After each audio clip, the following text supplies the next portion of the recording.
Plaza de Mayo, again, the oldest square where everything began here with the Spaniards, with the square that they chose, and the fort, the first fort of the Spaniards, the military fort of the Spaniards. That this was the coastline here. This again the Axel, again this is the only hilly part in Buenos Aires, because this was the downhill to the river here. The Rio de la Plata was here, so Puerto Madero, new lands gained again to the river over 500 years since the 1500s when these people arrived. And the Spaniards were the ones painting the house with the pink color.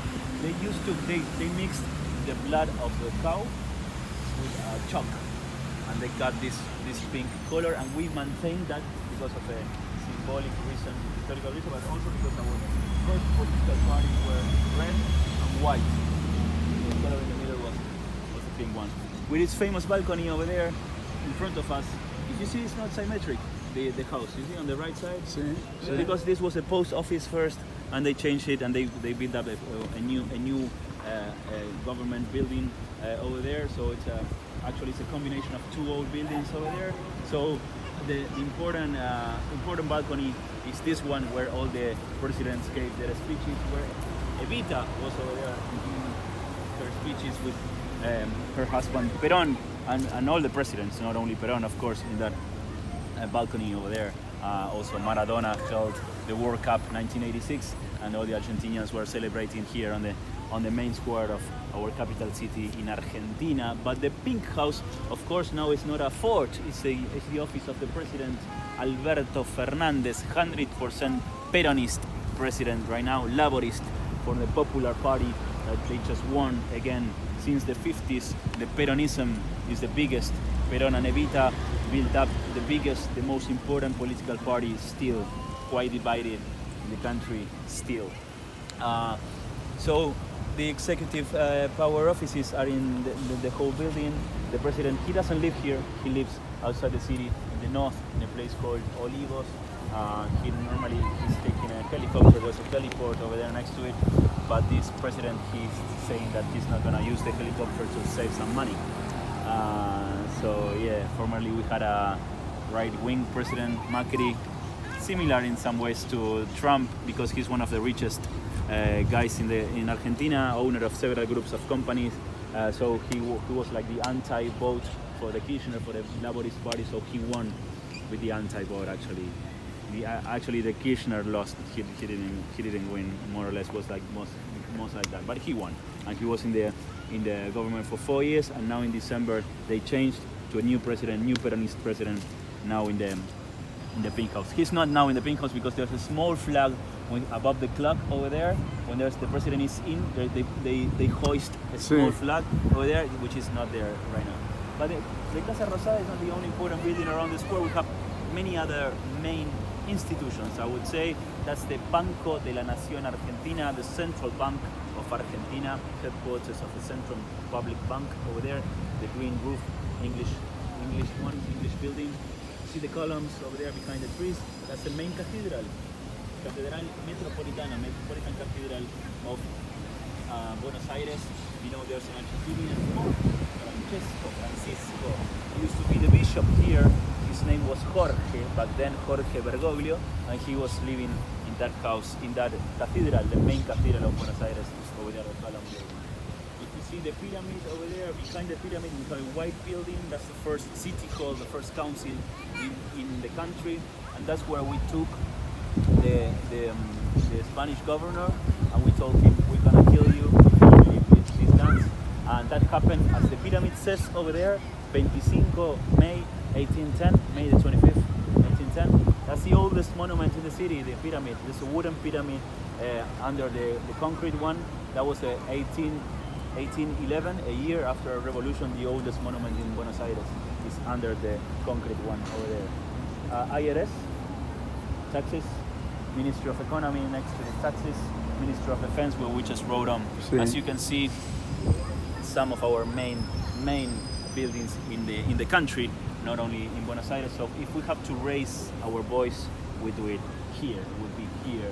Here we had our main demonstrations. There was many important. In my opinion, the most important one was the one of the mothers and the grandmothers of the missing. Sí. That was during our last military coup that happened here in 1976, March 1976. That was the last dictatorship that we had in the century. We had 5. The 20th century for Latin America was blood and fire all around, not only here but in Uruguay, in Chile with Pinochet, in Brazil in the 64, in Paraguay, in Bolivia, in Peru.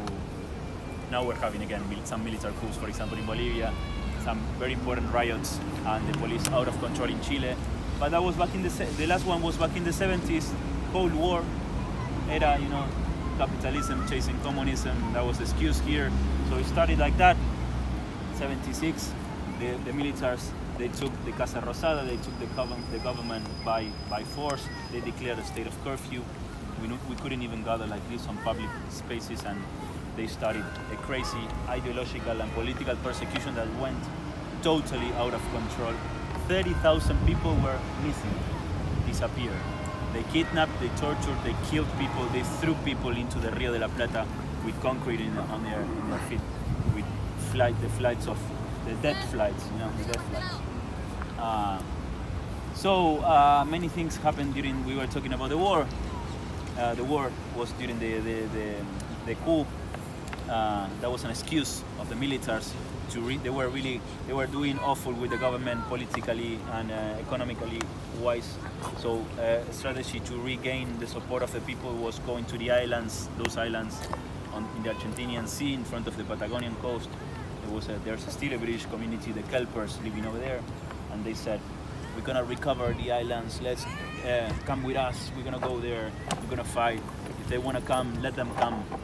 So Margaret Thatcher, she was up there, London, she sent a lot of ships, submarines, were defeated just like that.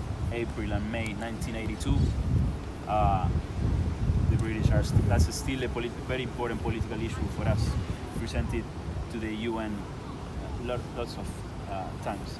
After the war, it was really important for us because after the war, people here said to the militaries, stop, no more. They started to demonstrate massively against the Pink House all around the country. So the militaries, they just had to deliver power back again to democracy. That was 1983. But the first group of people demonstrating against the militaries were the mothers of the missing people. They came to the square wearing a white handkerchief on their heads, showing their names and the photos of their children, asking for their children. They used to march all around the pyramid over there. You're gonna see drawings of a white handkerchief all around the pyramid because what they. Okay, we thought it was a sundial. No, those are the handkerchief of the mothers of the missing. They were wearing that in a sense of peace and and protest as well. Half of this group was disappeared as well. They kidnapped and killed. They conspirated against them. There were some militaries going into the group. Infiltrations and that was of course a very dangerous thing to do, but a group of women were the first people demonstrating, very important for us. We had a World Cup during those 7 years, football, we won that. Important also because the international media came to Argentina, and groups like the mothers, they approached the media to tell to the world what was really going on here, you know, people being killed and tortured, and a plan. It was the Condor plan all around Latin America to take over Latin America in the 70s. Has there been any accountability? Have they found anything about the missing? The 30,000 are still missing, but what happened also was that many babies were born in captivity. Parents killed, babies given to the militaries or to different. They want to raise. They wanted to, you know, a new race. Sounds like Nazi Germany. That's exactly the same. And you see the Handmaid's Tale. You know that they say it's based on some things that happened here. You know, babies given to the families related to the government. And it is estimated that 500 babies were born in captivity. My age, or you know, I was born in 1984 after the coup. You know, but they are 40 more or less. They are still somewhere with a different identity. But the mothers are still struggling, and they found 130. Wow. Of those out of 500. They had a blood bank, DNA. Yeah, If you see, wanna- see. if you- But then this is crazy because maybe you were raised with love in your family. You know, you have Yeah, to question. yeah. Maybe you don't have pictures when you were a baby. You don't look like your parents. Huh. Maybe you have some questions, and then you dare to go and question. But first you have to question your own family. So that's which is Very not hard, very hard. Which is not your family. Yeah. And then you find that you have a new identity that you are not you. So that's crazy. But 130 are with a new identity. The rest are all around us, somewhere. Okay, so that's still, we are very sensitive, of course, about the islands, about those years. It's quite recent, you know. It's 37 years ago, only 37. Well, that's very heartbreaking to hear that information. Yeah, it is hard for us because all of us, our family, we have related stories with that. You know, for example, my aunt, she was working as a kindergarten teacher in a slum, and she had to go to Brazil for 4 years to live in Sao Paulo. She escaped. She managed. Otherwise, she would be disappeared. Yeah. So all of us. So it's not just males; it's females. Just anybody who questioned the government. Females, like half and half. Half women, so half men. All. Yeah. Babies taken. Crazy. So 1983 elections again. Militaries, they just had to. They were really weak after the war. They were a few of them still in power. So 1983 elections, happily only democracy since then. Okay? I'm a son of democracy. You know, I like to say muy bien. I like to say that. Yeah, when I have the right to vote, I go and vote. You know? So what is your voting like? Do you have direct election, or does it have to go through a second group who decide? Because in the USA it is absolutely terrible because we have electoral college, who actually 538 people get to decide. Yeah. No, here is direct. First, there's primary elections. There's a lot of candidates. You go to 4 or 5 candidates, and then they go to the presidential, the final elections, and it's open. It's compulsory. You have to vote. Otherwise, you get a fine.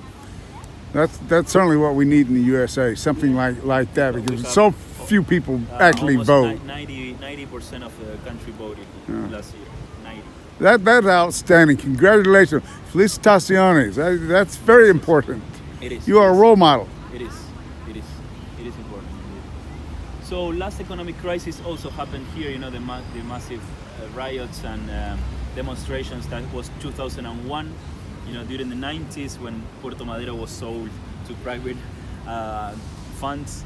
Also, pretty much the whole country, our local industry was sold to international groups and private hands.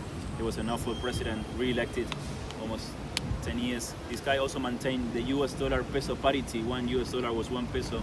Impossible thing for us to maintain because the Argentinians, we think in US dollars, we don't trust in the peso.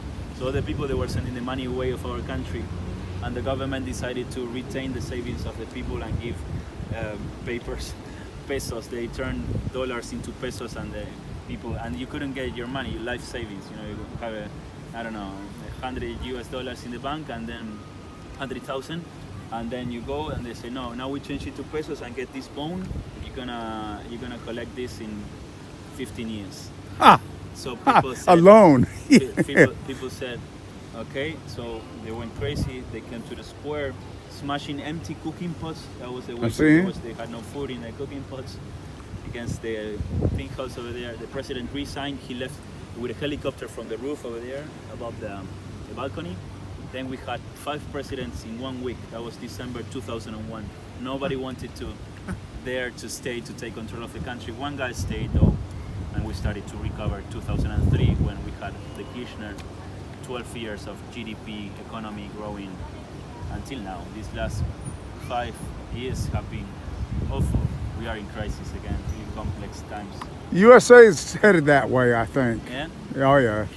Yeah, Latin America, it's struggling right now. It's complex. In Chile with the awful riots, in Bolivia with the military coup, new president.